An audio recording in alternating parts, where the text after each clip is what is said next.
So we know that Allah has preferred the mother in a very special way, that the Prophet, peace be upon him, sent a companion back to his mother and said, paradise lies at her feet. That Allah has put the obedience to the parents in the Quran with obedience to Him, that you worship Him and obey Him, and that you show a similar level of kindness and love to your parents without, of course, worshiping them or preferring them over the Creator. But He included them. وَقَضَى رَبُّكَ أَلَّا تَعْبُدُوا إِلَّا إِيَّاهُ وَبِالْوَالِدَيْنِ إِحْسَانًا. He included them by saying that your Lord has judged that you worship none other but Him, and that you show only excellence to your parents. So where's this concept that Allah loves your mother? And I have to give this qualifier that this does not mean tolerating injustice or oppression or harm. These are things that are outside of the scope of the default and need to be dealt with as exceptional cases. But in general, the status of the mother and this concept of earning the love of Allah by showing love to your mother, there are two narrations that I want to share with you today. One of them from the Prophet, peace be upon him. The other one from Abdullah bin Abbas, may Allah be pleased with him, the cousin of the Prophet, peace be upon him. The Prophet, peace be upon him, had a man who approached him and said to the Prophet, peace be upon him, that I committed a major sin. Hal li tawbah, is there any way for me to repent to Allah? The Prophet, peace be upon him, said, do you have a mother? Is your mother alive? And the man said, no. Look at the follow-up question of the Prophet, peace be upon him. He said, well, does your mother have a sister? Do you have an aunt that's alive? A maternal aunt that's alive?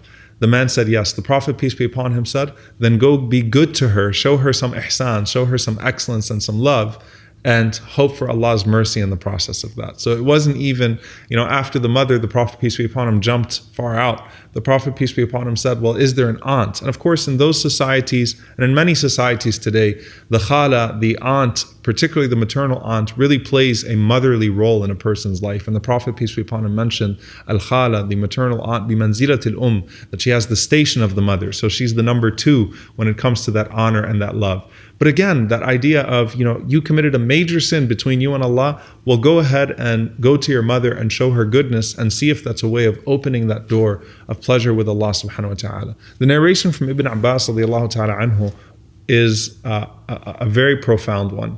A man came to Ibn Abbas and he was guilty of murder.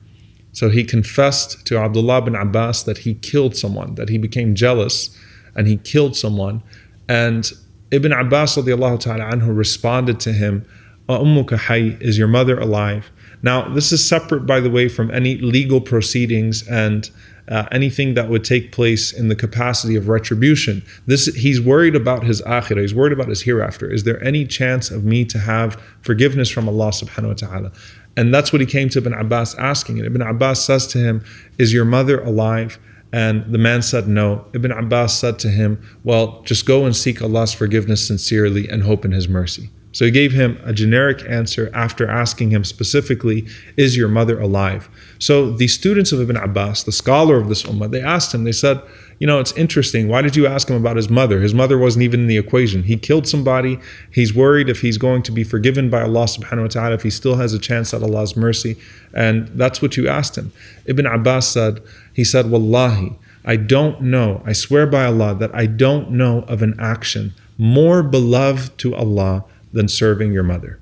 I cannot think of an action that Allah loves more than showing kindness and obedience to one's mother. SubhanAllah. These are things that are so easy to us. They're so accessible to us. And if your mother is still alive, then make sure that you make use of that. And Zainul Abidin, may Allah be pleased with him, he said that if one gate has closed, then go to the other gate. Then please your father. Then show that love to your father and that obedience to your father as well.